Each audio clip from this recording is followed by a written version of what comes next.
শুধু টাকা রোজগারের ফিকির। দেশে থাইকা পারো, নইলে বিদেশ গিয়া পারো, কোনো না কোনো ভাবে পয়সা রোজগার করো।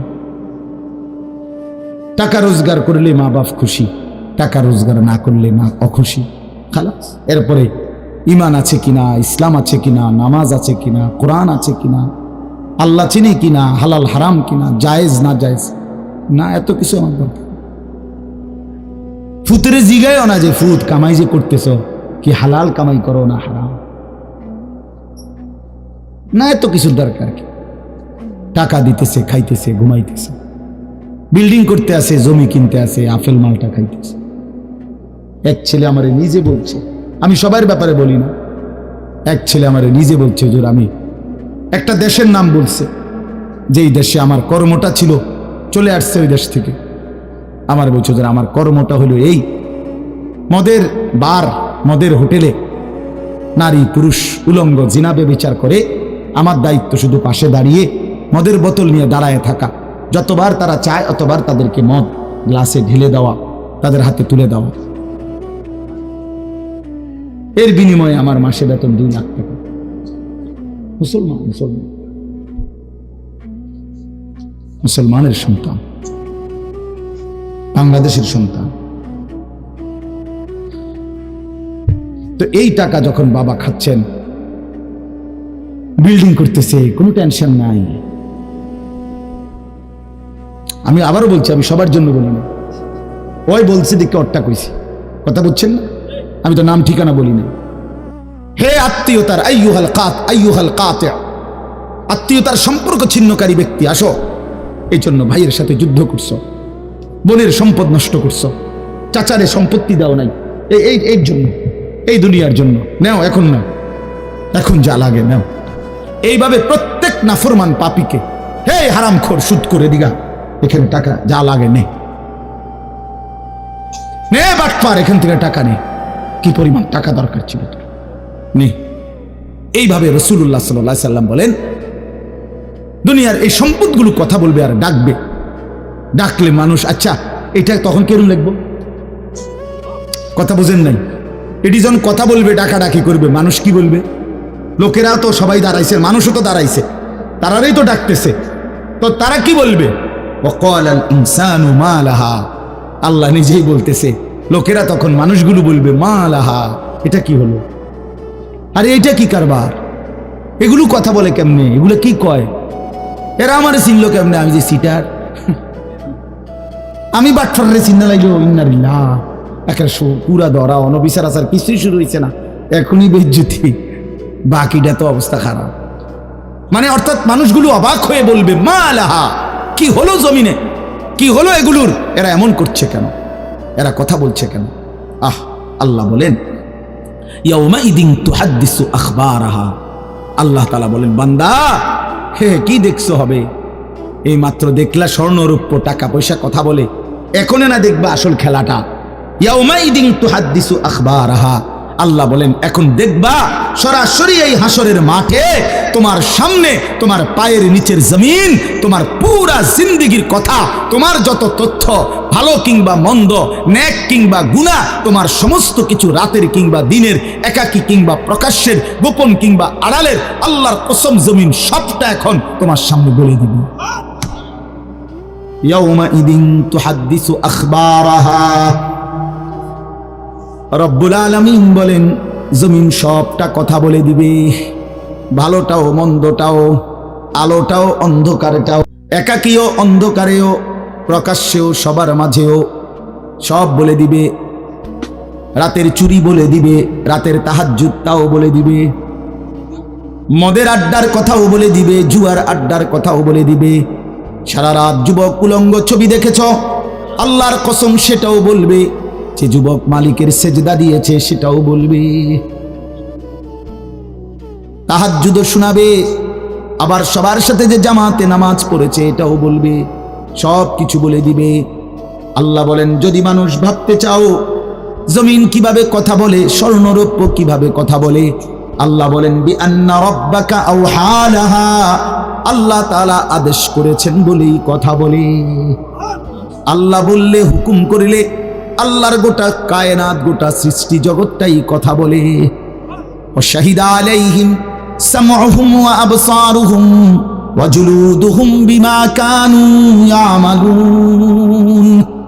আল্লাহ বলে হাসরের ময়দানে বান্দা তোমার কান, তোমার চোখ, তোমার সারা দেহের চামড়া, জুলুদুহুম তোমার সারা দেহের চামড়া হাসরের ময়দানে তোমার পুরা জিন্দেগির কর্মকাণ্ড বলে দিবে। চামড়াগুলো বলবে চামড়া, মানুষের শাহওয়াত চামড়াতে। এই জন্য সমস্ত যৌনতার ঘটনা, অসভ্যতার ঘটনা শরীরের চামড়া বলে দিবে। মানুষের শাহওয়াত চামড়া, কথা বুঝছেন কিনা? হ্যাঁ, চরমে চামড়ার মধ্যে শাহওয়াত, কামনা, বাসনা, যৌন চাহিদা। এই জন্য যত লোক দেখবেন বিভিন্ন হসপিটালে, যত ডাক্তার চর্মরোগের ডাক্তার, তত লোক যৌন রোগেরও ডাক্তার। হ্যাঁ হ্যাঁ, চর্ম ও যৌন রোগ বিশেষজ্ঞ। এটা একই বিষয়, একই চ্যাপ্টার। চামড়া মানে আল্লাহ তাআলা বলেন তোমার চামড়া বলে দিবে কত রাত কত দিন নারীর প্রতি অবৈধ আগ্রহ, অশ্লীলতার, বেহায়াপনার, অসভ্যতা করেছিলে।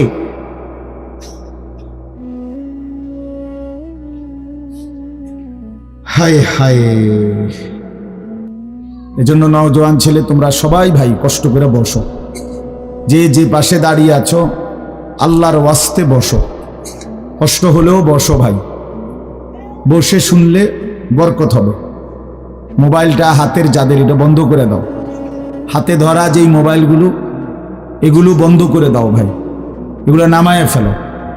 আমাদের চেহারার দিকে তাকাইয়া আল্লাহর কথা মনোযোগ দিয়ে শুনলে লাভ হবে। আসলে বাস্তবতা হলো প্রতিটা আয়োজন কষ্টের আয়োজন। এক একটা মাহফিলের মধ্যে অনেক মেহনত করতে হয়। 2 টাকা, 10 টাকা, 20 টাকা, 50 টাকা একত্র করেই এরপর একটা মাহফিল। এক মুঠে কেউ টাকা দেয় না, অনেক জনের কাছ থেকে বারবার গিয়ে কষ্ট করে নিয়ে সবাই মিলে মিশে একটা মাহফিল। প্যান্ডেল, মাইক, পোস্টার, হ্যান্ডবিল, বক্তা, দাওয়াত দেওয়া, ঠিকমতো আসা, মেহমানদারি, আপ্যায়ন, সব মিলাইয়া অনেক কিছু, অনেক কাজ থাকে, অনেক পেরেশান। আমার মাদ্রাসায় আগামী 14ই ডিসেম্বর মাহফিল। তো গত 1 মাস থেকেই এই পরিকল্পনা, এটা হবে কোথায়, ওইটা হবে কোথায়, বক্তা বসবে কোথায়, শ্রোতা বসবে কোথায়, প্যান্ডেল হইলে কোন দিক দিয়া, এই কত কিছু যে লিখছি আমরা। তো এতে বোঝা যায় যে অনেক কিছু।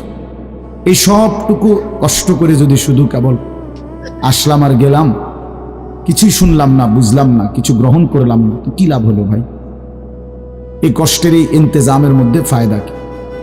এই জুয়েল ওর কথা বারবার আমার কাছে বলছে, মাঝখানে আমি গত বছরে খুব সম্ভব ডেট দিতে পারি না, তো আবদার ছিল, আমি এবছর বলছিলাম যে ডেট মিলাই দেব, তো দেওয়া হয়েছে। আসলে সবাইরই ব্যস্ততা, সবাই কষ্ট করেই ইন্তজাম করতে হয়েছে। এই জন্য আমি অনুরোধ করি সবাই, আমরা ছেলেরা তোমরাও ভাই বসো, ভাই ওই ছেলে বসো না বাবা, এনে বসো, বসো, এই ছেলেরা তোমরাও বসো ভাই, যে কদ্দুরে শুনো, অসুবিধা নাই, যতক্ষণই শুনো। ফ্যান্ট যদি বেশি সিফা হয় তো সোজাই আসো, বসো না, অনেকের ফ্যান্টে সমস্যা। এটা এত সিফা যে গোলামের প্যান্ট ফিন্দাই দিছে, এই জন্য এটা দিয়ে বসতে পারে। এটা জানুন না? না, এটা ঐতিহাসিক তথ্য, মানে দুষ্টামি না। যাদের প্যান্ট সিফা, এটা হলো গোলামের পোশাক, মানে কৃতদাসের পোশাক।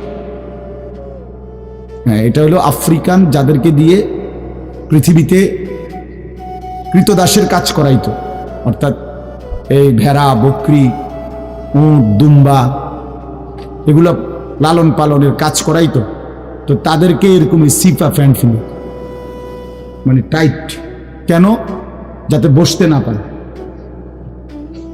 হ্যাঁ সত্যি, এটা ঐতিহাসিক কথা, যাতে বসতে না পারে, কাজে যাতে ফাঁকি দিতে না পারে, এই জন্য এদেরকে এই চিফা প্যান্ট এটা পরায় দিচ্ছে। নাহলে এটা কোনোভাবেই সুস্থ স্বাভাবিক কোনো মানুষের পোশাক না।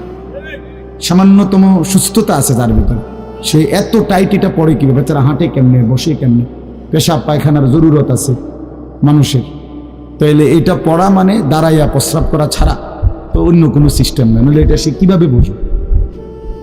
তাইলে এত কষ্ট করে মানুষের পোশাক আল্লাহ তাআলা নাজিল করেছেন। ইয়া বনি আদমা কদ আনজালনা আলাইকুম লিবাসান, কোরআন শরীফে আছে। আল্লাহ বলেন, হে বনি আদম, আমি আল্লাহই তোমাদের উপরে পোশাক নাজিল করেছি। পোশাক আল্লাহর দেওয়া। এই যে মানুষ পোশাক পরার এই অনুভূতি, এটা আল্লাহর দেওয়া। আদম আলাইহিস সালামকে আল্লাহ তাআলা সৃষ্টি করে পোশাক ছাড়া পেশ করে নাই ফেরেশতাদের সামনে। কি মনে হয় আপনার? খোলামেলা, বুঝছেন না কথাটা? তো ওনার গায়ে কি ছিল? পোশাক ছিল। তো আল্লাহ তাআলা যখন থেকে আদমকে সৃষ্টি করলেন, তখন থেকে আদমের গায়ে পোশাকও দিল। সেই থেকেই পোশাক।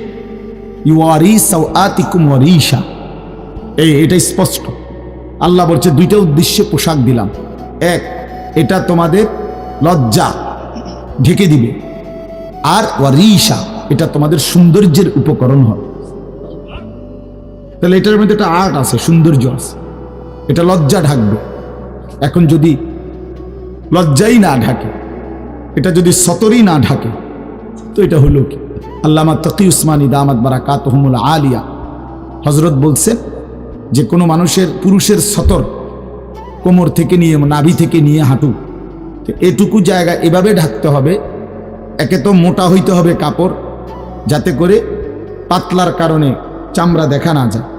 আরেকটা হলো এতটুকু ঢিলে ঢালা হইতে হবে, যাতে করে এতটা টাইট হইয়া না লাগে, যেন অঙ্গ প্রত্যঙ্গ, রান, পিছনের অংশ কার কেমন এটা বোঝা না যায়। স্বাভাবিক যেন ঢিলে ঢালা হয়, নাই তো এটা কি হয় না, পোশাক হয় না। একবারে শরীর সাইজ কাইটা বানানো, এটা কোনোভাবেই সৌন্দর্য না। এই জন্য এটা গুরুত্বপূর্ণ বিষয়। এটা বলে অনেক সময় অনেকেই দেখি, এই বেচারা আমাদের সাথেও কোনো সময় দেখা করতে আসলে মাদ্রাসায়, মনে করেন মাহফিলের দাওয়াত দিতে আসছে, অথবা এমনি দেখা করতে, তো আমাদের তো নিচে বসতে হয়, চেয়ার টেবিল নাই। তো এই নিচে বসতে কইলে আর বইতারা এটারে টানতে টানতে ফ্যান যান শেষ। বেচারা নিজেও কষ্টে পেরেশানিতে পড়ে, আমরাও পেরেশানিতে পড়ি। এই জন্য স্বাভাবিক ঢিলে ঢালা পোশাক পরা উচিত, একটু যেন করে চলতে ফিরতে আরাম হয়। ভাই তোমরা বসতে না, তাহলে তো চলে যাও বেটা, অপদার্থ কোথাকার, যাও এখান থেকে বেটা। হ্যাঁ যাও, তোমার মতো দু চারজন শ্রোতা না হলে কি ফালতু কোথাকার। এতবার বললাম, এটা বসতে ক্ষতি কি? আল্লাহর কথা বসে শুনতে হয়। এটা এতবার একটা কথা বলতেছি, এটা যদি গুরুত্ব না হয় তো এটা কি হলো আমার? বলেন, আল্লাহর কথা বসে শুনতে হয়। এটা তো একটা সার্কাস না, কি বলেন? এটা কি একটা সার্কাস? তাইলে কোরআন শরীফে আছে এটা। মুসা আলাইহিস সালামকে আল্লাহ তাআলা তুর পাহাড়ে জুতা খুলতে বললেন কেন? জুতা খুলে বসবার জন্য। আল্লাহর কথা বসে শুনতে হয়, জুতা খুলে শুনতে হয়, তাইলে নিজের মধ্যে পরিবর্তন আসে। আদব ছাড়া এলেম হয় না। কোরআন সুন্নাহর যে জ্ঞান, এই জ্ঞানের জন্য আদব জরুরি। অন্য পড়ার জন্য এটা এতটা জরুরি। বাংলা, অঙ্ক, ইংরেজি, পদার্থ, জীববিজ্ঞান পড়ার জন্য পেশাব করে ফানি লন লাগে না, বুঝেন না? দাঁড়াইয়া বসুক, বসে পড়ুক, বসে পেশাব করুক, এতে কোনো অসুবিধা নেই। কিন্তু আল্লাহর কোরআন পড়বার জন্য, রাসূলুল্লাহ সাল্লাল্লাহু আলাইহি সাল্লামের সুন্নাহ পড়বার জন্য প্রস্রাব করে ঢিলা নিতে হয়, টয়লেট পেপার ব্যবহার করতে হয়, পানি ব্যবহার করতে হয়, পবিত্র হইতে হয়। হ্যাঁ আসো আব্দুর রহমান, তুমি এনে আও। না না না, এখানে আসো। তো এই জন্য এটা জরুরি বিষয়। আমাদের কোরআন এবং সুন্নাহর ইলমের জন্য আপনার আদব জরুরি, আখলাক জরুরি, তাহারাত জরুরি। এই যে এখন এখানে একটা, এটা আপনাদের এটা শুধু একটা মহড়া না, বরং এখানেও তো কোরআন সুন্নাহর ইলম বলার জন্যই উলামায়ে কেরাম আপনাদেরকে বসাইছে, ঠিক না? তো তাইলে আদব জরুরি। মাওলানা ইয়াহিয়া বয়ান করতেছিলেন, হ্যাঁ আল্লাহ তাআলা, আমি যেটুকু আইসা মাত্র শুনলাম, আল্লাহ তাআলা হাসরের ময়দানে এক কদম পাও বাড়াইতে দিবেন, জিন্দেগির প্রতি ইঞ্চির হিসাব হবে। আন উমরিহি ফিমা আফনাহু, পুরা হায়াত বান্দা কোথায় ব্যয় করেছো বলো আমাকে, আমার দেওয়া হায়াত। ও আন শাবাবিহি ফিমা আবলাহু, শুধু যৌবনটা কোথায় ব্যয় করেছো সেটা আমাকে আলাদা বলো। ও আন মালিহি মিন আইনা ইকতাসাবাহু ওয়া ফিমা আনফাকাহু, প্রতিটি টাকার ব্যাপারে হিসাব দাও দুইটা। এক, টাকাটা কামাই করছো কেমনে, ব্যয় করেছো কোথায়। ওয়ামাদা আমিলা ফিমা আলিমা, যা যা শিখেছিলা, জেনেছিলে, শুনেছিলে, তা কি পরিমাণ আমল করেছ সেটা বল, সেটা বল। এই জন্য এই বিষয়গুলো জরুরি। বাপ রাসূলুল্লাহ সাল্লাল্লাহু আলাইহি সাল্লাম বলেন, এগুলো উত্তর না দিয়ে কোনো মানব সন্তান হাসরের ময়দানে এক কদম সামনে যাইতে পারবে না, এক কদম সামনে যাইতে। কোরআনুল কারীমের মধ্যে আছে, আল্লাহ তাআলা বলেন, ফাওয়ারাব্বিকা লানাসআলান্নাহুম আজমাইন আম্মা কানু ইয়ামালুন। আল্লাহ তাআলা বলেন, আমার কসম, মানে আল্লাহর কসম, আল্লাহ নিজের কসম করে বললেন, আমি অবশ্যই তোমাদেরকে জিজ্ঞেস করব, অবশ্যই অবশ্যই সকলকে, আজমাইন, সকলকেই আমি আল্লাহ জিজ্ঞেস করব, আম্মা কানু ইয়ামালুন, দুনিয়ার হায়াতে যা তোমরা করেছিলে। এই জন্য আল্লাহ তাআলার আড়াল হওয়ার কোনো সুযোগ নেই, হিসাবের বাইরে আমরা কেউ না। আল্লাহ তাআলা বলেন, সুম্মা লাতুসআলুন্না ইয়াওমা ইদিন আনিন নাঈম। আল্লাহ তাআলা বলেন, ওই বাবা, আরে কি প্লাস্টিকে না, কথা বলো কেন? আল্লাহ তাআলা বলেন, আমার দেয়া প্রতিটি নিয়ামত সম্পর্কে অবশ্যই আমি তোমাদেরকে জিজ্ঞেস করব, প্রতিটা নিয়ামত। হাদিসের মধ্যে আছে, আল্লাহ তাআলা জিজ্ঞেস করবেন, নবী সাল্লাল্লাহু আলাইহি সাল্লাম বলেছেন, আল্লাহ জিজ্ঞেস করবেন, আলাম নসিহ জিসমাক, বান্দা আমি মোট এতদিন তোমার শরীর সুস্থ রাখি নাই, সেইটুকু শুকর কি আদায় করেছো বলো। অনুরভিকা মিনাল মা, আমি কি তোমাকে প্রতিবার তৃষ্ণার্ত অবস্থায় পানি পান করিয়ে তোমার তৃষ্ণা নিবারণ করি নাই? যতবার পানি পান করছো, তো এরপরে আমার কি শুকর আদায় করছো বলো বান্দা। আহা বদনসিব মুসলমান তো আলহামদুলিল্লাহ বলতো জানেন, পানি পান করে সেরা যে একবার আলহামদুলিল্লাহ বলবে, এটুকু তো জানেন, এটুকু তো জানেন। তাইলে এই জন্য বললাম, আমরা কিন্তু প্রত্যেকেই আমাদের হায়াত, ইয়াহইয়ার ওই কথার থেকে আমি বললাম, আমাদেরকে উত্তর দিতে হবে। ওয়াকিফুহুম ইন্নাহুম মাসউলুন। আল্লাহ তাআলা বলেন, হাসরের ময়দানে ফেরেশতাদেরকে বলবেন, আমার বান্দাদেরকে দাঁড় করাও, তাদেরকে এখন জিজ্ঞেস করা হবে একজন একজন করে। ওয়াকুল্লুহুম আতিহি ইয়াউমাল কিয়ামাতি ফারদান। আল্লাহ বলেন, সকলকে আমি আল্লাহর সামনে আসতে হবে একজন একজন। ফারদান অর্থ ওয়াহিদান, একজন একজন আমার সামনে এসে দাঁড়াবে, আমার সামনে তুমি একাকী উত্তর দিবে, কোনো দুভাষী থাকবে না, একাকী উত্তর দিবে। এজন্য বাপ আমার, এটা জরুরি বিষয়, আমাদের জন্য জরুরি বিষয়, আমরা যেন আমাদের জিন্দেগির কদর করি। ছেলেরা তোমাদেরকেও বলি, ভাই হায়াত এই শুধু শুধু কাটাইয়া বন্ধে কোনো ফায়দা নেই। বুট খাইতে খাইতে নষ্ট করে দিলা জীবন, সামান্য মোবাইলের জন্য জীবন। একটা মোবাইলের আর কতই দাম, 12, 14, 18 হাজার টাকা। তো এই সামান্য টাকার একটা মোবাইল, এর জন্য এত সুন্দর হায়াত শেষ করে দেওয়া, এটা ঠিক না। বন্ধুদের আড্ডায় 5 ঘন্টা 6 ঘন্টা জীবন শেষ করে দিলেন। আল্লাহ আমাদেরকে বুঝ দান করেন। এজন্য চলেন, প্রতিটা মাহফিলের বয়ান মনোযোগ দিয়ে শুনবেন, জুমার নামাজের বয়ান মনোযোগ দিয়ে শুনবেন। যখনই ওলামায়ে কেরাম কথা বলে মনোযোগ দিয়ে শুনলে ধীরে ধীরে পরিবর্তন হয়। মানুষ একদিনে বদলায় না, এটা আমরাও জানি। একদিনে কোনো জুনায়েদ বাগদাদি হয়ে যাবেন, একদিনে কোনো আব্দুল কাদের জিলানি হয়ে যাবেন। ওনারা নিজেরাও একদিনে হয় নাই, তা আপনি হইবেন কেন? বুঝেন নাই? জুনায়েদ বাগদাদি এত বড় আল্লাহর ওলি হয়েছে একদিনে, তো বাইজিদ বুস্তামি এত বড় আল্লাহর ওলি হয়েছে একদিনে, তো আপনি হবেন কেন? কাজে এইটা কোনো কথা না। কিন্তু শুনতে থাকলে, গুরুত্ব দিলে, আন্তরিকতা দিয়ে শুনলে একদিন আল্লাহ তাআলা বদলে দেয়, পরিবর্তন নসিব হয়। এই পৃথিবীতে অগণিত মানুষ যারা জালেম ছিল, নাফরমান ছিল, পাপী ছিল, হাজারো অন্যায়ের মধ্যে ডুবা ছিল, এমন মানুষও আল্লাহর দয়ায় কোনো একদিন রাত গভীরে, কোনো একদিন দিনের আলোতে, কোনো সামান্য কথায়, কোনো সামান্য ঘটনায় জিন্দেগি বদলায় ফেলছে। পিছনের জীবন থেকে তাওবা করে নতুন জীবন গ্রহণ করছে, আল্লাহ পাককে রাজি খুশি করে জামানার আউলিয়া হয়ে গেছে। এরকম বহু ঘটনা আছে, বহু ঘটনা, বহু ঘটনা। এই জন্য আমরা ইনশাআল্লাহ মনোযোগ দিয়ে আল্লাহর কথা, আমার বয়ান না শুধু, সমস্ত আলেমদের বয়ান মনোযোগ দিয়ে শুনবেন। বলেন ইনশাআল্লাহ। কোরআন সুন্নাহর কথা মনোযোগ দিয়েই শুনবেন, দেখবেন বরকত হবে। যদি আমার এই কথা একজনে বুঝেন, আমি মনে করি এতটুকুই আমার লাভ। দুইজন বুঝতে দুইজনই লাভ।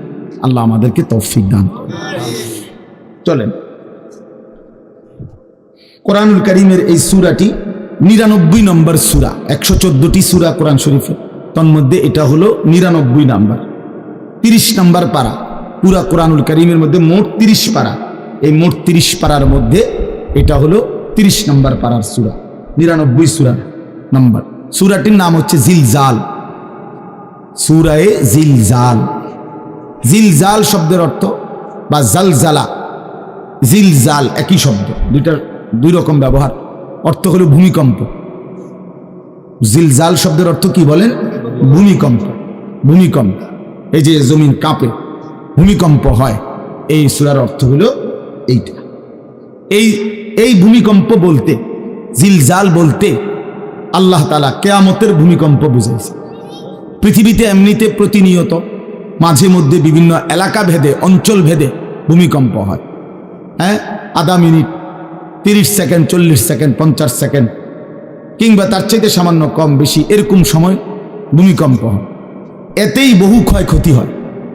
যখনই যেখানে কোথাও ভূমিকম্প হয় তো সেখানে অনেক ক্ষয়ক্ষতি হয়, ঘর বাড়ি বিভিন্ন কিছুর অনেক ক্ষতিগ্রস্ত হয়।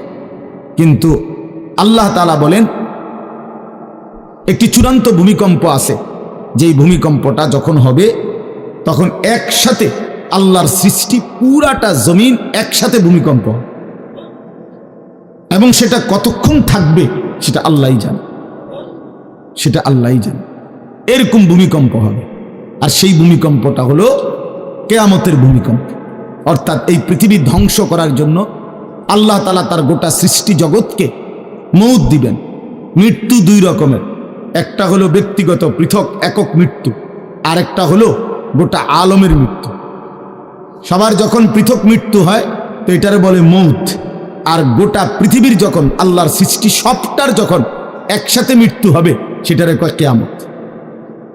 সেটাই কিয়ামত, ওইটাও একটা মৃত্যু। আসমানের মউত হবে, জমিনের মউত হবে, সূর্য চন্দ্র গ্রহ নক্ষত্রের মৃত্যু হবে, অর্থাৎ সব কিছু শেষ হবে। তো এই যে কিয়ামত, এটা আমাদের ঈমানের অংশ, এটা হবেই হবে, এটা হবেই হবে। আখিরাত, কিয়ামত, এই পৃথিবী একদিন ধ্বংস হবে, শেষ হবে, এটা কোরআনুল কারীমের অসংখ্য আয়াতে আল্লাহ তাআলা বলছেন, বারবার বলছেন, বারবার, যে বান্দা যত সুন্দরী তোমার কাছে লাগে দুনিয়া, যত আকর্ষণীয় মনে হয় না কেন দুনিয়া, একে তো তুমিও থাকবে না, একে তো দুনিয়া নিজেই থাকবে। দুটোটা মনে রাখবে, না তুমি থাকবে স্থায়ী, না দুনিয়া থাকবে স্থায়ী, কোনোটাই না। তুমিও মৃত্যুবরণ করবা, একদিন দুনিয়ারও মৃত্যু হয়ে যাবে, দুনিয়ারও মৃত্যু হয়ে যাবে। প্রতিটা মানুষকে মরতে হবে, এটা আমরা সবাই জানি। কুল্লু নাফসিন যায়িকাতুল মাউত, সমস্ত আত্মা, সমস্ত প্রাণ, আল্লাহ তাআলা বলেন মৃত্যুর স্বাদ গ্রহণ করুন, মৃত্যুর স্বাদ গ্রহণ। কুল ইন্নাল মাউতাল্লাযী তাফিরুনা মিনহু ফাইন্নাহু মুলাকীকুম, আল্লাহ তাআলা বলেন হে নবী আপনি বলে দেন, ও দুনিয়াবাসী, মৃত্যু থেকে তোমরা যেখানেই পলায়ন করো না কেন, মৃত্যু তোমাদের সাথে সেখানে গিয়েই নিজেই মোলাকাত করুন, সাক্ষাৎ করুন। তুমি ডাকতে হবে না, মৃত্যু নিজেই আসে, মৃত্যু নিজেই আসে। আইনামা তাকুনু ইউদরিকুমুল মাউতু ওয়ালাউ কুনতুম ফি বুরুজিন মুশাইয়াদা, আল্লাহ বলে তুমি যদি এমন একটা বিল্ডিং বানাও, ঘর বানাও, যে ঘরটা অনেক উঁচা, যে ঘরটার উপর দিয়া কেউ ভিতরে ঢুকতে পারবে না, যে ঘরটার মধ্যে একটা ছিদ্র নাই, একদম আটকানো, তো এরকম একটা ছিদ্রবিহীন সুউচ্চ ঘরও যদি তুমি বানিয়ে তার ভেতরেও তুমি আশ্রয় নাও, তো ইউদরিকুমুল মাউতু, মৃত্যু তোমার সেখানেই পৌঁছবে, তোমার সেখানেই পৌঁছবে। প্রিয় ভাই আমার, বন্ধু আমার, নওজোয়ান সাথীরা আমার, মৃত্যু এক অনিবার্য বাস্তবতা, চিরন্তন বাস্তবতা, এটা গ্রহণ করতেই হবে। হাসলেও মরতে হবে, কাঁদলেও মরতে হবে, সুখেও মরতে হবে, দুঃখেও মরতে হবে। রাজপ্রাসাদ আর অট্টালিকার মানুষটাও মরে যাবে, জীর্ণ কুটিরে যে লোক থাকে, হ্যাঁ, সেই লোকটাকেও মরতে হবে। জীবনে কোনোদিন দুঃখ দেখে নাই যে, সেও মরে যাবে। জীবনে কোনোদিন সুখ দেখে নাই যে, সেও মরে যাবে। সব মরে যাবে, এটাই সত্য, এটাই বাস্তবতা। অতএব মৃত্যু এক অনিবার্য বাস্তবতা, এটা গ্রহণ করতেই হবে, এটা যদি আমরা মনে রাখি আমাদের জীবন অনেক সুন্দর হইত, অনেক সুন্দর হইত। রাসূলুল্লাহ সাল্লাল্লাহু আলাইহি ওয়াসাল্লাম বলছেন, আকসিরু যিকরা হাদিমিল লাযযাত ইয়ানি আল মাউত। আল্লাহর নবী বলেন, আমার উম্মত তোমরা বেশি বেশি ওই জিনিসটা স্মরণ করো যে জিনিস তোমাদের সমস্ত স্বাদ, আনন্দ, আহ্লাদ চিরতরে মিটাই দিবে, তোমারে চিরস্তব্ধ করে দিবে। জলজ্জন্ত মানুষটা আমাদের সামনে হাঁটতো, চলতো, উঠতো, বসতো, ঘুরতো, ফিরতো, হ্যাঁ, সেই মানুষটা মনে করেন আমার চোখের সামনে নাই, তার লাশ আমার সামনে। আহা, সেই লোকটা স্তব্ধ। পৃথিবীর কত মানুষ কত আওয়াজ করতেছে, কত শোরগোল করতেছে, কিন্তু এই লোকটা হাতও নাড়ে না, পাও নাড়ে না, চোখও মেলে না, আর কিছুই করে না। এ কি আশ্চর্য বিষয়! চোখের সামনের এই মানুষটা নাই, কি হলো তার? কে তারে থামাই দিল? কে তারে স্তব্ধ করে দিল? এ তো আমার মতো ঘুরতো, ফিরতো, হাঁটতো। আহ, আমার আব্বারে আমি কত দেখছি, একদিন আমার আব্বা চলে গেলেন। আমার দাদারে আমি কত দেখছি, আমার দাদা একদিন চলে গেলেন। আমার জ্যাঠারে আমি দেখে আসছি, দোয়া করে আসছি, ফু দিয়ে আসছি। এক সপ্তাহ পরে জ্যাঠা ইন্তেকাল করলেন, আবার এক সপ্তাহ পরে আমি গিয়া জ্যাঠার জানাজা পড়াইছি। এই তো বাস্তবতা। যুবক ভাই, তুমিও মনে রাখো, বয়স্ক বাবা আপনিও মনে রাখেন। হাসান বসরি রহমতুল্লাহ আলাই একজন বড় বুজুর্গ ছিলেন। উনি বলতেন, তিনি যখন কোনো যুবককে দেখতেন আর বয়স্ক দেখতেন, তো তিনি যুবকদেরকে বলতেন, ইয়া মা'শারাশ শাবাব ইন্না যারআ কাদ তুদরিকুহুল আহাতু ক্বাবলা আন ইয়াবলুগা। তিনি উপদেশ দিতেন, হে যুবকগণ শোনো, সব ফুল, সব ফল, সব গাছ চারা পরিপক্ক পাকা পর্যন্ত পৌঁছায় না, তার আগেই অগণিত ফুল, অগণিত ফল, অগণিত চারা গাছ ঝরে ঝরে। এটা উনি মনে করাইতেন মৃত্যুর কথা। উনি এটা বুঝাইতেন, যুবক তুমি দেখো, একটা আম গাছের মধ্যে যতগুলো মুকুল ধরছে ফুল, সবগুলো আম হয় না। যতগুলো আম ধরছিল ছোট ছোট, সবগুলো বড় পাকা পর্যন্ত যায় না, তার আগেই ঝরে যায়। ঝরেই যায় বেশি, থাইকা যায় অল্প। তার মানে যুবক, কিশোর, তরুণ এই বয়সেই মৃত্যু হয় বেশি, বৃদ্ধ পর্যন্ত পৌঁছে কম। পুরা বাড়িতে অনেক সময় এমন হয় একজনও বয়স্ক লোক নাই, একজনও নাই। আমার ঘর, আমার বাপ চাচাদের যে ঘর, সেখানে আপনার এখন আমার চাচাতো ভাই, জ্যাঠাতো ভাই, আমার ভাই বেরাদর সব মিলাইয়া আমাদের ছেলে পেলে ভাই বাতিজা মিলে না হয়তো 60-70 জন আছি আমরা, কিন্তু আমাদের একজনও বয়স্ক লোক নাই। আমার দাদাও নাই, দাদিও নাই, জ্যাঠাও নাই, চাচাও নাই, আমার আব্বাও নাই, কেউ নেই। তাইলে কেন এমন হলো? তাহলে বোঝা গেল অধিকাংশই ঝরে যায়, কবরে চলে যায়, মৃত্যু হয়ে যায়। এই জন্য ধোঁকা না খাওয়া। আরেকটা হলো, বয়স্ক লোককে দেখলে উনি বলতেন, হাসান বসরি রহমতুল্লাহ আলাইহি, ইয়া মা'শারা শুয়ুখ, হে বৃদ্ধগণ। উনি তাদেরকে জিজ্ঞাসা করতেন যে, মা ইউনতাজারু বিসসারআ ইযা বালাগা, যখন কোনো ফসল পাইকা যায় তখন আর বাকি থাকে কি? কি বাকি থাকে? কাটা। কথা বলে না, কি বাকি থাকে? ক্বালু আল হাসাদ, বা কাটাটা বাকি থাকে, পাইকা তো গেছে। তার মানে আপনারা পাইকা তো গেছেন, বয়স তো হয়েই গেছে, আর শুধু মৃত্যুটা বাকি, আর শুধু মৃত্যুটা বাকি। তাইলে যুবককে বলতেন, তুমি ভেবো না তুমি বৃদ্ধ হবা, কারণ অসংখ্য ফুল তো আগেই ঝরে যায়, অসংখ্য ফল তো আগেই ঝরে যায়, অসংখ্য গাছ তো আগেই ঝরে যায়। আবার বৃদ্ধকে বলতেন যে আপনার তো আর কিছুই বাকি নাই, আপনি তো পাইকেই গেছেন, এখন শুধু কাটা, কবর, মৃত্যু ছাড়া আর বাকিটা কি? তাহলে মৃত্যু ভুলে না যাওয়া, মউত ভুলে না যাও। রাসূলুল্লাহ সাল্লাল্লাহু আলাইহি ওয়াসাল্লাম বলেন, কাফা বিল মাউতে ওয়াইজান। নবীজি বলেন, কোনো মানুষ যদি মৃত্যুর কথা স্মরণ করে, তার ওয়াজের জন্য, নসিহতের জন্য এটাই যথেষ্ট, এটাই যথেষ্ট। আমরা কিতাবে পড়ছি, হযরত ওমর রাদিয়াল্লাহু তাআলা আনহু, এত বড় সাহাবী, উনি বলতেন, কুল্লা ইয়াউমিন ইউকালু মাতা ফুলান মাতা ফুলান ওয়ালা বুদ্দা মিন ইয়াউমিন ইউকালু মাতা উমর। তিনি বলতেন, হায় শোনো, প্রতিদিন ঘোষণা হয় আজ অমুকের মৃত্যু হলো, অমুকের মৃত্যু হলো, অমুকের মৃত্যু হলো, অচিরেই একদিন ঘোষণা হবে আজ ওমরের মৃত্যু হলো, আজ ওমরের মৃত্যু হলো। উনি বলেন এই ঘোষণা শুনবে খুব দ্রুত একদিন। এই জন্য বাপ, এই আমাদের ব্যক্তিগতভাবে প্রতিনিয়ত মৃত্যু হচ্ছে, ঠিক এভাবে আমরা তো মরছি, একদিন এই গোটা আলমের মৃত্যু হবে, এই গোটা সৃষ্টিটাই আল্লাহ তাআলা গুটায় ফেলবে। আচ্ছা, কি আশ্চর্য কথা, এটা কি অবাক করা। এক মিনিট যদি কেউ বিবেক দিয়া ভাবে, যারে বলে কি হুজুর, বলেন কি, এত বড় আসমান ভেঙে যাবে, এই সূর্য খসে পড়বে, চাঁদ খসে পড়বে। আল্লাহ তাআলা বলছে ইজা সামাউন ফাতারাত, আসমান ভেঙে যাবে, ওয়া ইদাল কাওয়াকিবুন তাসারাত, তারকারাজি খসে খসে পড়বে, ইজা শামসু কুব্বিরাত ওয়া ইদাল কাওয়াকিবুন তাসারাত। আল্লাহ তাআলা বলছেন সূর্যটা গুটায় ফেলা হবে, পাহাড়গুলো বালির মতো তুলার মতো উঠতে থাকবে। ইদা রাজ্জাতিল আরদু রাজ্জা, এই জমিনের মাটিগুলো রেজা রেজা পাউডার পাউডার হয়ে যাবে। ওয়া ইদাল বিহারু ফুজ্জিরাত, সমুদ্র খাল বিল নদীর পানিগুলো সব টকবগে উতরাইয়া গরম হইয়া বাষ্পের মতো উড়ে যাবে। না কোথাও পানি থাকবে, না কোথাও গাছ থাকবে, না আসমান থাকবে, না জমিন থাকবে, কিছুই না। আচ্ছা, এটা কেমন কথা, এটা কেমন আশ্চর্য বিষয়। এই গোটা আলমের মৃত্যু হবে।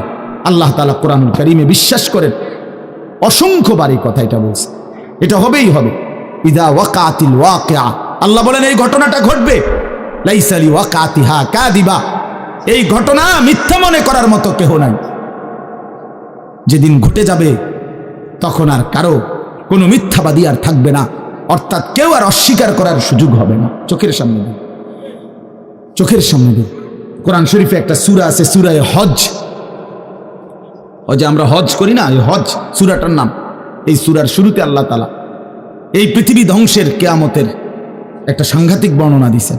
ওইখানে আছে আল্লাহ বলেন, ইয়া আইয়ুহান নাসু তাকু রাব্বাকুম, হে মানুষ তোমরা আল্লাহকে ভয় করো। আর শুনো, ইন্না জালজালাতাস সাআতি শাইউন আযীম, নিশ্চয়ই কিয়ামতের ভূমিকম্প, জালজালা, এই যে বললাম জিলজাল এবং জালজালা অর্থ ভূমিকম্প। আল্লাহ বলেন কিয়ামতের ভূমিকম্প, ইসরাফিল যখন ফু দিবে, আমার এই পৃথিবী যখন ভাঙতে শুরু করবে, এই সৃষ্টি জগৎ পুরাটা যখন আমি আল্লাহ গুটায় ফেলবো, ওয়াসসামাওয়াতু মাতবিয়াতুম বিয়ামিনি, আল্লাহ বলেন 7 আসমান আমি আল্লাহ তাআলার হাতের মধ্যে গুটায় ফেলবো, গুটায় ফেলবো। তুমি জানো না আমার ক্ষমতা। কুল্লু মান আলাইহা ফান ওয়া ইয়াবকা ওয়াজহু রাব্বিক, সব শেষ করে দেব আমি, শুধু আমি আল্লাহই থাকব, শুধু আমি আল্লাহই থাকব। তো আল্লাহ তাআলা বলেন এই ইসরাফিল ফু দিলেই, শুরু করলেই জমিনে ভূমিকম্প শুরু হবে। ইন্না জালজালাতাস সাআতি শাইউন আযীম, আল্লাহ বলেন নিশ্চয়ই এই কিয়ামতের ভূমিকম্প এটা শাইউন আযীম, বড়ই ভয়ানক, বড়ই মারাত্মক।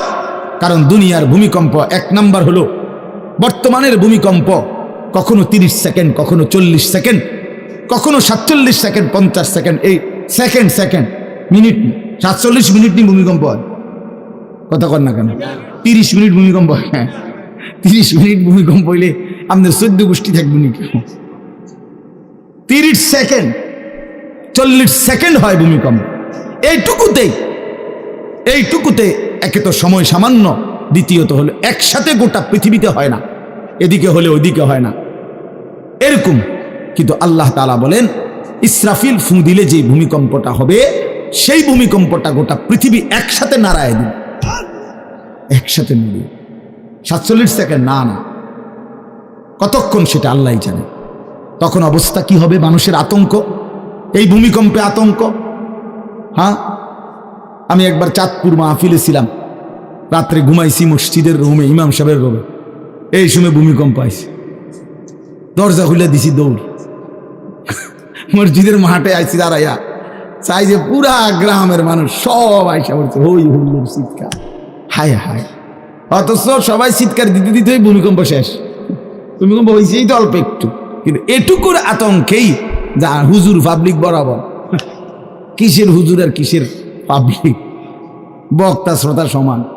এই এখন মনে করেন ভূমিকম্প হইলে আমরা সব দিন দৌড়, আমি এখানে বুজুর্গি দেখাই বইতাম, হ্যাঁ আমি একটা বড় হুজুর বেটা প্রধান বক্তা, আমি লড়লে কি মানুষে কি করব, আপনি কি করবেন আমার সময় কো, আমার জান নিয়ে টানাটানি। আল্লাহু আকবার। তো এই সামান্য ভূমিকম্প, কিন্তু আল্লাহ তাআলা বলেন ইসরাফিল সিংহা ফু দিলে যে ভূমিকম্প হবে বান্দা, সেটা বড়ই ভয়ানক, সেটা সারা পৃথিবী নড়বে একসাথে। তখন কি হবে মানুষের আতঙ্ক? ইয়াউমা তারাউনাহা তাযহালু কুল্লু মুরদিআতিন আম্মা আরদাআত। এই এক নম্বরে আল্লাহ বলেন যে মা তার বাচ্চাটাকে দুধ পান করাইতেছিল, এই কোলের বাচ্চা, দুধের বাচ্চা, আপন মা তার দুধের বাচ্চা ভুলে যাবে, ফেলে দিবে, ছুঁড়ে মারবে, আর মা পাগলের মতো দৌড়ানো শুরু। কোরআন শরীফের আয়াত। ওয়াতাদাউ কুল্লু যাতি হামলিন হামলাহা। এবং আল্লাহ তাআলা বলেন যে মায়ের পেটের বাচ্চা 10 মাস পূর্ণ হয়ে গেছে, আগামী 2 ঘন্টা 5 ঘন্টা পরে বাচ্চাটা এমনিতেই প্রসব হইতো, আল্লাহ তাআলা বলেন ইসরাফিলের ফু দিলে জমিন যখন কাঁপতে শুরু করবে, তো এই গর্ভধারিণী মা, গর্ভবতী নারী পাগলের মতো এভাবে ছুটবে, দৌড়বে, নিজের গর্ভের বাচ্চা নিজে নিজেই পড়ে যাবে। ও তারা নাসা সুকারা, আল্লাহ বলেন মাতালের মতো সমস্ত মানুষগুলো ছুটতে থাকবে। ফাইদা বারিকাল বাসার ওয়া খাসাফাল কামার ওয়া জুমিআ আশ-শামসু ওয়াল কামার। আল্লাহ তাআলা বলে চন্দ্র সূর্য আলোহীন হয়ে যাবে, সূর্য চন্দ্র এক হয়ে যাবে। ওয়া জুমিআ আশ-শামসু ওয়াল কামার ইয়াকুলুল ইনসানু ইয়াউমাইদিন আইনাল মাফার। লোকেরা দৌড়বে আর ছুটবে, মানুষ একে অপরকে জিজ্ঞেস করবে ভাইয়া পালাবো কোথায়, দাঁড়াবো কোথায়? কোথাও তো স্থির কোনো জায়গা নাই, কোথায় দাঁড়াবো? আল্লাহ তাআলা বলেন কাল্লা লা ওয়াজার, না বান্দা, সেদিন আর কোথাও জায়গা মিলবে না। ইলা রাব্বিকা ইয়াউমাইদিনিল মুস্তাকার, আজকে শুধুই কেবল তোমার আল্লাহর কাছেই আশ্রয় ঠিকানা। এভাবে বহু আয়াত কোরআনুল কারীমের মধ্যে আল্লাহ তাআলা বর্ণনা করছেন। আমার ভাই, তো এই ইসরাফিলের ফু দিলে গোটা আলমের মৃত্যু হবে, ভূমিকম্প শুরু হবে। তো এই ভূমিকম্প কেন হবে? এই কাঁপতে কাঁপতে সমস্ত কিছু ভাঙ্গা একসাথে, এই সব কিছু আল্লাহর সৃষ্টি, সমস্ত কিছুই জমিনের তলদেশে চলে যাবে। জমিন তখন খালি ফাঁকা, জমিনে তখন কিচ্ছু নাই, কিচ্ছু নেই, একটা সুতা মাটির উপরে থাকবে। এই প্রথমবার ইসরাফিল ফু দিলে সমস্ত কায়নাত, ইনসান, জিন, আল্লাহর সমস্ত সৃষ্টি, মাখলুকাত সব জমিনের তলদেশে চলে যায়। মানুষ ও জিন ও অর্থ সম্পদ, স্বর্ণ রৌপ্য, মণি মুক্তা, হীরা জহরত, সব সব সব একটা কাগজের অস্তিত্ব, সব কিছু, গোটা জমিন ফাঁকা। এভাবে কতদিন আল্লাহ জানে, কতদিন আল্লাহ জানে। হ্যাঁ মা ভাই, এরপরে একটা নির্দিষ্ট সময় পরে আবার আল্লাহ তাআলা ইসরাফিলকে জীবিত করবেন, করে আবার আল্লাহ তাআলা দ্বিতীয়বারের মতো ফু দিতে বলবেন। এই 2 ফুঁয়ের মাঝখানে কতদিন? নবী সাল্লাল্লাহু আলাইহি সাল্লামের এক হাদিসের মধ্যে বলছে 40। সাহাবীরা ব্যাখ্যা করছেন, মুহাদ্দিসিন, সেই 40টা হতে পারে 40,000 বছর। 40,000। এই জন্য বাপ একটা কথা হলো, সর্বশেষ যেই লোকটা কবরে যাবে, শেষ যেই ব্যক্তি মরবে পৃথিবীতে, হতে পারে তাকেও শুধু কবরেই থাকতে হবে 40,000 বছর। 40,000 বছর, এরপরে তো আখিরাত। এই 40,000 বছর যদি কবরে আযাব হয়, 40,000 বছর যদি কবরে আযাব হয় ভাই, তখন কি হবে? এবার ভেবে দেখেন, এখন যারা কবরে যাচ্ছে, হ্যাঁ, নূহ আলাইহিস সালামের জামানায় যারা মারা গেছে, ইব্রাহিম আলাইহিস সালামের জামানায় যারা মারা গেছে, নবীজি সাল্লাল্লাহু আলাইহি সাল্লাম তো 1,500 বছর আগে ইন্তেকাল করছেন, 1450 বছর আগে। তো ওই সময়ে যারা মারা গেছে তারা কবরে পড়ে আছে আজকে 1,500 বছর, 1,500 বছর, 1500 বছর। তাহলে নূহ আলাইহিস সালামের জাতি কত বছর থেকে পড়ে আছে? কোথায় নূহ নবী, কোথায় আমাদের নবী? কত ব্যবধান! এই জন্য বাপ, শুধুমাত্র কবরের বিষয়টাই তো সাংঘাতিক, আখিরাত তো পড়ে। শেষ ব্যক্তিটাও যদি কবরে থাকতে হয় 40,000 বছর, তো এখনকার মানুষগুলো আছে কত কাল ধরে। এই যার কবরে আযাব হচ্ছে, আহা বাপ, সে কি পরিমাণ কষ্ট পাচ্ছে ভাইবা। দেখে কবরবাসীদের রুহের মাগফিরাত আরে ভাইয়া, একবার চোখ বন্ধ করে 1 সেকেন্ড ভাবেন, আজ আমরা যাদের রুহের মাগফিরাত কামনা করলাম, এই 20 বছরের ব্যবধানে, 30 বছরের ব্যবধানে, 10 বছরের ব্যবধানে, 50 বছরের ব্যবধানে আবার এর পরের লোকেরা আমাদের রুহের মাগফিরাত কামনা করে। এটা কি পরিমাণ বাস্তবতা, কি পরিমাণ বাস্তবতা! এটাকে অস্বীকার করার, না বুঝার কিছুই নাই, মৃত্যুকে না বুঝার কিছুই নেই। কারণ এত বেশি জলজ্জান্ত আল্লাহ তাআলা এটা আমাদের সামনে দেখাইছেন, এত মানুষের মৃত্যু আল্লাহ আমাদের সামনে দেখাইছেন, এটাকে অস্বীকার করার, না বুঝার কিছুই নাই। তো চলেন, এরপরে আল্লাহ তাআলা ইসরাফিলকে আবার জীবিত করবেন। জীবিত করে আল্লাহ তাআলা ইসরাফিল আলাইহিস সালামকে বলবেন, ইসরাফিল আবার তুমি সিংহায় ফু দাও। এইবার যখন সিংহায় ফু দিবে, তখন ইসরাফিল আলাইহিস সালামের এই দ্বিতীয় ফুতে আবার ভূমিকম্প শুরু। আবার কি শুরু হবে? ও মাঝখানে ভাই, ওই ছেলে অপদার্থ, কথা বলো না, হাসাহাসি করো না, কারো কথা বাকি থাকলে, দুষ্টামি বাকি থাকলে উঠে চলে যাও, বাহিরে আলাদা জায়গা আছে। গাফেল সন্তান কোনো কিছুতেই যাকে কোনো আসর করে না। আহা, আপনারা জানেন না, আপনাদের এক এক ছেলের অবস্থা হলো কলিজাটা পাথর হয়ে গেছে, কোনো কিছুই তার কলিজা নাড়ায় না। এত শক্ত জানোয়ার যে খোদার 365 দিনে কোনো দিন ফজরের নামাজ পড়ে না, একদিনও না। মানুষের বাচ্চা এত বড় জানোয়ার হয় কেন? আরে তুই কোন মানুষের বাচ্চা? তুই কোন মার দুধ খাইলি? না ফরমান, কেমনে মানুষ হইল? এটা কি ধরনের মানুষ? একদিনও নামাজ পড়ে? ছি ছি ছি ছি ছি! মুসলমানের বাচ্চা এত বড় জানোয়ার হয় কেন? কোনো দিন নামাজ পড়ে না, 6 মাসে 9 মাসে কোনো দিন বলতে পারবে না নাফরমান কোনো দিন 5 ওয়াক্ত নামাজ পড়ছে কিনা। হায় হায়, এত বড় অসভ্য! মায়ের সন্তান হয় কেন? বাবার সন্তান হয় কেন? চিন্তা কর, কোনো কিছুই। ছেলে পেলেদের হালাত হলে এই পরিমাণ লাগাম ছাড়া, কিসের মা কিসের বাবা, কে তার মা কে তার বাপ, কে কি তার ধর্ম, তার আল্লাহকে, তার রসুলকে, তারে বানাইছে কে, আসছে কোত্থেকে, কেন আসছে, কি করতেছে, কি করছে, কিচ্ছুর খবর, কিচ্ছুর খবর। আসে, হাঁটে, বুট খায়, বন খায়, মোবাইল টিপে, খারাইয়া মতে, বইয়া মতে, বন্ধু বান্ধবদের সাথে আড্ডা দেয়, মেয়ের পিছনে ঘুরে, অসভ্য অশ্লীল কথাবার্তা বলে। এটা কি একটা জিন্দিগি হলো? মিয়া ভেবে দেখেন। ওফ, কোন সুস্থ স্বাভাবিক মানুষ এমন হয়? বলো ভাইয়া, বলো। রাগ করো না বাপ, কে তোমার করে মনে করাই দিবে? কেউ মনে করায় না। হা, বাবা মারও ফিকির শেষ, শুধু টাকা রোজগারের ফিকির। দেশে থাইকা পারো, নইলে বিদেশ গিয়া পারো, কোনো না কোনো ভাবে পয়সা রোজগার করো। টাকা রোজগার করলে মা বাপ খুশি, টাকা রোজগার না করলে না অখুশি, খালাস। এরপরে ইমান আছে কিনা, ইসলাম আছে কিনা, নামাজ আছে কিনা, কোরআন আছে কিনা, আল্লাহ চিনি কিনা, হালাল হারাম কিনা, জায়েজ না জায়েজ না, এত কিছু আমার দরকার। ফুতের জিগায়ও না যে ফুত কামাই যে করতেছ, কি হালাল কামাই করো না হারাম, না, এত কিছুর দরকার কি? টাকা দিতেছে, খাইতেছে, ঘুমাইতেছে, বিল্ডিং করতে আসে, জমি কিনতে আসে, আপেল মালটা খাইতেছে। এক ছেলে আমারে নিজে বলছে, আমি সবার ব্যাপারে বলি না, এক ছেলে আমারে নিজে বলছে, হুজুর আমি একটা দেশের নাম বলছে, যেই দেশে আমার কর্মটা ছিল, চলে আসছে ওই দেশ থেকে। আমার বলছে, হুজুর আমার কর্মটা হলো এই, মদের বার, মদের হোটেলে নারী পুরুষ উলঙ্গ জিনাবে বিচার করে, আমার দায়িত্ব শুধু পাশে দাঁড়িয়ে মদের বোতল নিয়ে দাঁড়ায় থাকা, যতবার তারা চায় অতবার তাদেরকে মদ গ্লাসে ঢেলে দেওয়া, তাদের হাতে তুলে দেওয়া। এর বিনিময়ে আমার মাসে বেতন 2 লাখ টাকা। মুসলমান, মুসলমান, মুসলমানের সন্তান, বাংলাদেশের সন্তান।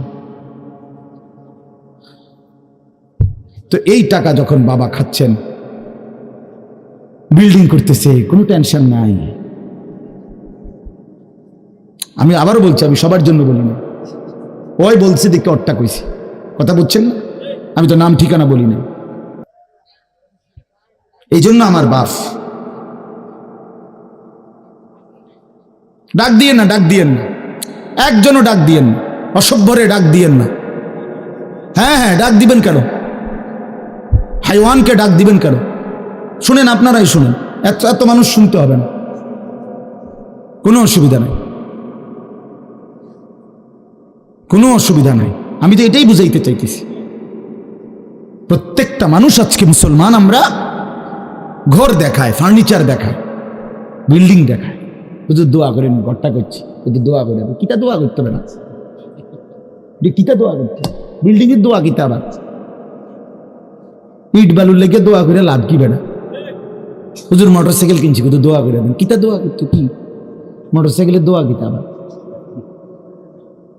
আজীব লাগে না? বাস্তব এগুলো সার ডালাই দিই, আজকে হুজুর কিন্তু দোয়া করে দেন, সার ডালাই দোয়া, ওটা সার ডালাই করে, ওটার ফুতে মোবাইলে অশ্লীল উলঙ্গ ছবি দেয়, ওটার সন্তান উনি দাঁড়াইয়া রয়েছে মিস্ত্রির সামনে, ওনার গাম ভাইয়া ভাইয়া পড়তেছে সার ডালাইয়ের দিন, আর অসভ্য জানোয়ার সন্তান বন্ধুদের সাথে উলঙ্গ ছবি দেখতেছে। ওই জানোয়ারের জন্য উনি সার ডালাই দিতেছে, ওই হাইওয়ানের জন্য উনি ঘর করে দিয়ে দিতেছে, উনি কবরে জায়গা ঘর করে দিয়ে গেছে, এর জন্য ঘর করলেন? ছি ছি ছি ছি ছি। আমার দেওয়া ঘরে আমার কষ্টের কমাইয়ে এখানে বসে বসে রঙিন ছবি দেখবে, উলঙ্গ দৃশ্য দেখবে ঘরে শুয়া শুয়া সারা রাত, এর জন্যই আমার জীবনের এই অর্জন, এই ছিল আমার উপার্জনের উদ্দেশ্য। আহ, কতবার বললে বুঝবেন, কেমনে বললে বুঝবেন, কারে বললে বুঝবেন? আল্লাহ মাফ করে দেন। চলেন বাপ, তো বলতেছিলাম আল্লাহ তাআলা ইসরাফিল আলাইহিস সালামকে বলবেন আবার ফু দাও, তো তিনি দ্বিতীয়বারের মতো ফু দিলে জমিন আবার ভূমিকম্প শুরু হবে। এই ভূমিকম্পে জমিন কাঁপতে কাঁপতে এইবার জমিনের তলদেশে ওই প্রথমবার ফু দেওয়াতে ভূমিকম্প কাঁপতে কাঁপতে সব উপরে যা ছিল সব নিচে চলে গেছে, মনে আসেনি? এটা কইছি, তাহলে উপরটা কি ফাঁকা, এইবার নিচে যা ছিল সব উপরে চলে আসবে। এই আসলেই এটা হাসরের মাঠ, সমস্ত নিচের জিনিস যা কিছু, একেবারে মানুষ, গরু, ছাগল, হাঁস, মুরগা, জিন, ইনসান, গদ, দুয়ার, বাজার, ব্যবসা, দোকান, টাকা, হীরা জহরত, মণি, মুক্তা, টাকা পয়সা, অর্থবিত্ত, সব সোজা কথা জমিনের তলদেশের সব কিছু জমিনের উপরে উঠে আসবে। উঠে আসলেই এটা হাসরের মাঠ। এইটা, এই হাসরের মাঠ কোনটা জানেন? এই যেখানে বসে আছেন এখন, এটাই হাসরের মাঠ, এই জমিনের উপরেই হাসরের মাঠ। বাকি শুধু আল্লাহ কোরআন বলছে ইদাল আরদু মুদ্দাত, আমি আল্লাহ জমিনটাকে টেনে আরো লম্বা করে দেব, আরো বড় করে দেবো, আর কি প্রশস্ত করে দেবো। কারণ ওই যে পিসের মানুষ খারাপ লাগবে না, মানুষ তো দাঁড়াই বসেই আদম আলাইহিস সালাম থেকে নিয়া, তো মানুষ বেশি না, মানুষ, গরু, ছাগল, হাঁস, মুরগা, জিন, ভূত সব খারাপ না, সব দাঁড়াবে। এই জন্য আল্লাহ তাআলা বলেন জমিন আমি প্রশস্ত টেনে দিব, লম্বা করে দিব, এতটুকু। বাকি এটাই হাসরের মাঠ, এটাই হাসরের মাঠ। এই কথাটাই এখানে আল্লাহ তাআলা উল্লেখ করছেন, ইদা জুলজিলাতিল আরদু জিলজালাহা, যখন দ্বিতীয়বারের মতো ইসরাফিলের ফু দিলে জমিনের ভূমিকম্প শুরু হবে। ওয়া আখরাজাতিল আরদু আসকালাহা, আল্লাহ তাআলা বলেন তখন জমিন তার তলদেশে যা ছিল সমস্ত জমিনের তলদেশে, এগুলো এতদিন জমিনের বোঝা ছিল, বোঝা মানে মাটির নিচে, এগুলো সে মনে যেন ফুজা কান্দে লইছে। এবার ওয়া আখরাজাতিল আরদু আসকালাহা, জমিন তার বোঝা মানে জমিনের তলদেশে যা ছিল সে এবার তা জমিনের উপরে উঠায় নি, উপরে উঠায়। এরপরে আশ্চর্য কথা শুনেন, এরপরের কথাটার জন্য রাসূলুল্লাহ সাল্লাল্লাহু আলাইহি সাল্লাম হাদিসে বলছেন, এই ভাই শুনেন, ছেলেরা তোমরাও শোনো, নবী সাল্লাল্লাহু আলাইহি সাল্লাম বলেন এই জমিনের তলদেশ থেকে যখন সবকিছু উপরে উঠে আসবে তখন অর্থ সম্পদ, হীরা জহরত, মণি মুক্তা, স্বর্ণ রৌপ্য, এগুলো স্তূপ আকারে উঠে আসবে জমিনের উপরে, মানে হাসরের মাঠে। তো তো নবীজি একেবারে স্পষ্ট হাদিস, নবীজি সাল্লাল্লাহু আলাইহি সাল্লাম বলেন, তখন এই স্বর্ণ রৌপ্য টাকা পয়সা হীরা জহরত এগুলো, এই অর্থ সম্পদগুলো আল্লাহর কুদরতে কথা বলবে। স্বর্ণের টুকরা কথা বলবে, কথা বলবে, রৌপ্যের টুকরা কথা বলবে, এগুলো কথা বলবে। কথা কি বলবে? এগুলো তখন ওই নাফরমান মানুষগুলোকে ডাক দিবে, ডাক দিবে, আইয়ুহাস সারিক, হে চোর, এদিকে আও। এই সম্পদের জন্য চুরি করেছিলে, আজ যা দরকার নেও। আইয়ুহাল কাতি', হে ডাকাত, এদিকে আও, এদিকে আসো, এই সম্পদের জন্য ডাকাতি করছিল, আজ নেও। হে আত্মীয়তার, আইয়ুহাল কাতি', আত্মীয়তার সম্পর্ক ছিন্নকারী ব্যক্তি, আসো। এই জন্য ভাইয়ের সাথে যুদ্ধ করছো, বোনের সম্পদ নষ্ট করছো, চাচারে সম্পত্তি দাও নাই, এই জন্য, এই দুনিয়ার জন্য নেও, এখন নাও, এখন যা লাগে নেও। এইভাবে প্রত্যেক নাফরমান পাপীকে, হে হারামখোর সুদ করে দিগা, এখানে টাকা যা লাগে নে, নে বাটপার, এখান থেকে টাকা নে, কি পরিমাণ টাকা দরকার ছিল তোর, নে। এইভাবে রাসূলুল্লাহ সাল্লাল্লাহু আলাইহি সাল্লাম বলেন, দুনিয়ার এই সম্পদগুলো কথা বলবে আর ডাকবে। ডাকলে মানুষ, আচ্ছা এটা তখন কেরম লিখবো? কথা বুঝেন নাই? এটি যখন কথা বলবে, ডাকাডাকি করবে, মানুষ কি বলবে? লোকেরা তো সবাই দাঁড়াইছে, মানুষও তো দাঁড়াইছে, তারারই তো ডাকতেছে, তো তারা কি বলবে? ওয়াকালাল ইনসানু মা লাহা, আল্লাহ নিজেই বলতেছে, লোকেরা তখন মানুষগুলো বলবে, মা লাহা, এটা কি হলো? আরে এটা কি কারবার? এগুলো কথা বলে কেমনে? এগুলো কি কয়? এরা আমারে চিনলো কেমনে? আমি যে সিটার, আমি বাটফারে চিন্তা লাগলো, ইন্নারিল্লাহ, একটা পুরা ধরা, অনবিচার আচার কিছুই শুরু হয়েছে না, এখনই বেজ্জতি, বাকিটা তো অবস্থা খারাপ। মানে অর্থাৎ মানুষগুলো অবাক হয়ে বলবে, মা লাহা, কি হলো জমিনে, কি হলো এগুলোর, এরা এমন করছে কেন, এরা কথা বলছে কেন? আল্লাহ বলেন, ইয়াউমাইদিন তুহাদ্দিসু আখবারাহা, আল্লাহ তাআলা বলেন, বান্দা হে কি দেখছো হবে? এই মাত্র দেখলা স্বর্ণ রৌপ্য টাকা পয়সা কথা বলে, এখনে না দেখবা আসল খেলাটা?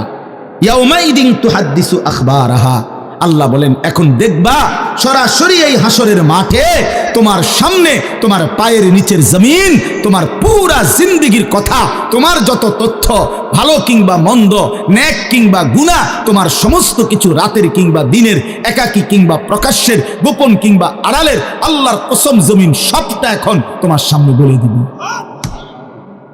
ইয়াউমাইদিন তুহাদ্দিসু আখবারাহা, রব্বুল আলামিন বলেন জমিন সবটা কথা বলে দিবে, ভালোটাও মন্দটাও, আলোটাও অন্ধকারটাও, একাকীও অন্ধকারেও, প্রকাশ্যেও সবার মাঝেও, সব বলে দিবে। রাতের চুরি বলে দিবে, রাতের তাহাজ্জুদটাও বলে দিবে, মদের আড্ডার কথাও বলে দিবে, জুয়ার আড্ডার কথাও বলে দিবে।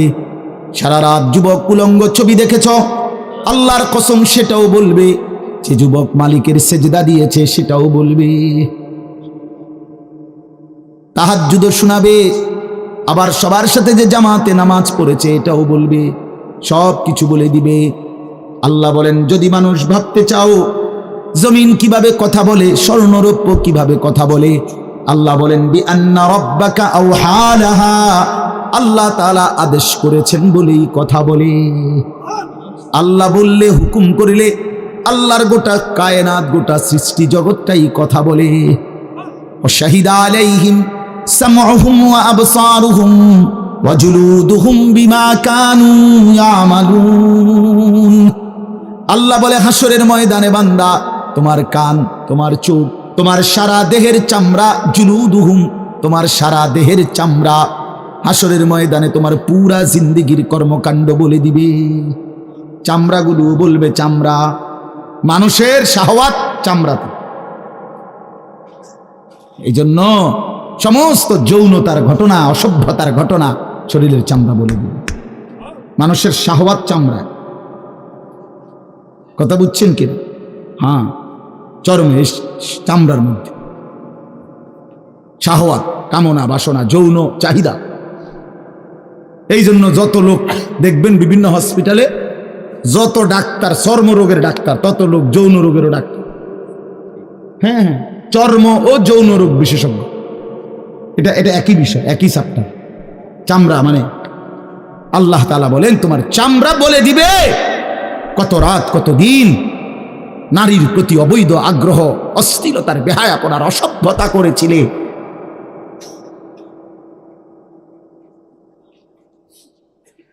হায় হায়, বিআন্না রাব্বাকা আওহা লাহা, আল্লাহ বলেন আমি আল্লাহ হুকুম করেছি বলে কথা বল। এই জন্য আল্লাহ হুকুম করলে চামড়াও কথা বলে, কানেও কথা বলে। এখন কি কানে কথা বলে? কিন্তু সেদিন বল চোখেও কথা বলে। এখন চোখ কথা বলে না, মানে সবকিছুর জবান খুলবে, সবকিছু। আপনারা বলেন আমরা তো মনে করি জিহ্বায় কথা বলে না, জিহ্বায় কথা বলে না, আল্লাহর হুকুম হইলে কথা বলে। নাহলে যে লোক বোবা তারও তো জিহ্বা আছে না, তো সে কথা বলে না। যে লোক কানে শুনে না তো তার কি আপনার এইভাবে কান বলতে কিছু নাই, তো সে শুনে না কেন? কথা বলেন না কেন? আল্লাহর হুকুম। যার চোখ, যে চোখে দেখেন, এই যে জুয়েল ভাই, আমি মূলত তার মহব্বতেই মাহফিলটা দিছি। তো এই যে দেখে না, তো তার এভাবে তো চোখ আছে, সে দেখে না কেন? আল্লাহ তাআলার হুকুম নাই বলে দেখে, ঠিক কিনা বলেন না কেন? মজার বিষয় হলো রাসূলুল্লাহ সাল্লাল্লাহু আলাইহি সাল্লাম হাদিসে স্পষ্ট বলেছেন, বিশ্বাস করেন, একেবারে বিশুদ্ধ হাদিস। আল্লাহ তাআলা তার দুইটা চোখ নিয়ে গেছে। নবীজি বলছেন সে যদি সবর করে আল্লাহর হুকুমের উপরে চলতে পারে, রাসূলুল্লাহ সাল্লাল্লাহু আলাইহি সাল্লাম বলেন আল্লাহ তাআলা তাকে এই দুইটা চোখ নিয়ে যাওয়ার কারণে, অন্ধ বানানোর কারণে সে যে সবর করলো, আল্লাহ রাসূল বলছেন আল্লাহ তাআলা নিশ্চিত তাকে জান্নাত দান করবেন। এই জন্য তুমি ভাই সবর করো। মালিকের এই দুনিয়া দেখতে পারলা না তো অপেক্ষা করো, একদিন জান্নাত দেখবা, জান্নাতের হুর দেখবা, তো আরো মজা হবে যে আমি প্রথমেই জান্নাতই দেখলাম, জান্নাতই দেখলাম। যা মালিক, দুনিয়া দেখলাম না তোমার, তুমি আমারে জান্নাত দেখাই। আল্লাহ তৌফিক দান করুন। ইয়াউমাইদিন ইয়াসদুরুন নাসু আশতাতান লিয়ুরাউ আ'মালাহুম, আল্লাহ বলেন তখন দলে দলে ফেরেশতারা মানুষগুলোকে লাইনবদ্ধ সারিবদ্ধ করে দলে দলে বানাবে। লোকেরা পরস্পর, প্রত্যেকটা মানুষকে ফেরেশতারা আলাদা আলাদা গ্রুপ বানিয়ে দেবে হাসরের ময়দানে। তখন প্রত্যেকে এই গ্রুপে গ্রুপে দলে দলে লিয়ুরাউ আ'মালাহুম, নিজেদের আমল নামা, নিজেদের আমল দেখবার জন্য সামনে এগিয়ে যাবে। অর্থাৎ প্রত্যেককে তারা আমল নামা দেখবার জন্য, দেওয়ার জন্য নির্দিষ্ট জায়গায় নিয়ে আসবে। নেওয়ার পরে সেখানে প্রত্যেকের ফাইল, প্রত্যেকের খাতা আমল নামা তার হাতে তুলে দেওয়া হবে। দিলেই সে দেখবে। আল্লাহ বলতেছেন ফামান ইয়ামাল মিসকালা যাররাতিন খায়রান ইয়ারা, এক বিন্দু, এক অণু পরিমাণ, পরমাণু পরিমাণ, সামান্য থেকে সামান্য পরিমাণও নেকি, কল্যাণ, তাও তুমি দেখতে পাবা। ওমান ইয়ামাল মিসকালা যাররাতিন শাররান ইয়ারা, বিন্দু থেকে বিন্দু মন্দ যা করেছিলে তাও তুমি দেখতে পাবে। এক জাররা, মূলত জাররা বলে তাফসীরের মধ্যে লিখছে লা ওয়াজনা লাহু লা জিনাতা লাহা, যেটার কোনো ওজন হয় না, এত সামান্য, এত সামান্য, ওজন নাই, মানে 100 গ্রামও না, 10 গ্রামও না, 1 গ্রামও না, আধা গ্রামও না, এত সামান্য। এটার কোনো ওজন নাই, ওজন নাই, ওজন আসে না আর কি, ওজনে হয় না, এরে বলে জাররা। তাফসীরের মধ্যে লিখছে কোন ব্যক্তি, হযরত আব্দুল্লাহ ইবনে আব্বাস বলেন, কোন ব্যক্তি যদি মাটিতে এমনি হাত মারে, মানে হাত লাগাই আবার উঠাই লাইছে, তখন এই যে বালুগুলো লাগছে, এই বালুর যেগুলো হাত থেকে ঝরে পড়ে কণা, এগুলো তার চাইতে সামান্য এক জাররা। আমার উস্তাদ বলছিলেন ছাত্র জীবনে আমাদেরকে যে মানুষ যে কাপড় ধুইয়া চিপে, কাপড় এমনি চিপ্পা রৌদ্র দেয় না, মানে চিপ্পাই তো ফানি ফেলায়, তো কাপড় চিপ্পা সাইরা মানুষের একটা স্বভাব হইল রৌদ্র দেওয়ার আগে এটার একটা ঝাড়া মারে, লুঙ্গিটারে একটা আগে কি মারে, ঝাড়া দিয়া এরপরে দেয়। এই যে লুঙ্গিটা ঝাড়া দিলে যে ছোট্ট ছোট্ট পানির ফোঁটা ছিটকাইয়া পড়ে, এই ফোঁটা এগুলো পিচ্ছি পিচ্ছি, এগুলো এগুলো এক একটা জাররা, অথবা তার চাইতে ছোট। এটার ওজন আসবে না, এটা 1 গ্রামও হবে না, আধা গ্রামও হবে না। এই সামান্য ভালোটাও তুমি দেখবা, মন্দটাও দেখবা। কেমনে আড়াল করবেন ভাই? নিজেকে আড়াল করবেন কেমনে? বাপ যুবক, তুমি কেমনে আড়াল করবা? কোরআন শরীফে আছে, আল্লাহ বলেন ইয়াউমা তুবলাস সারাইর, বান্দা আমি হাসরের ময়দানে তোমার অন্তরের গোপন বিষয়গুলো যেগুলো কেউ শুনে নাই, তুমিও বলো নাই, শুধু মনে মনে কল্পনা করছিলা ভালো কিংবা অসৎ, সেগুলো হাসরের ময়দানে তোমার সামনে খুলে দেব। হ্যাঁ, আফালা ইয়ালামু ইযা বু'সিরা মা ফিল কুবুর ওয়া হুসসিলা মা ফিস সুদূর। আল্লাহ তাআলা বলেন এই বুকের ভিতরে, অন্তরের ভিতরের যেই কথাগুলো সেগুলো খুলে দেব। এই জন্য আজকে আমার কথা এখানে শেষ।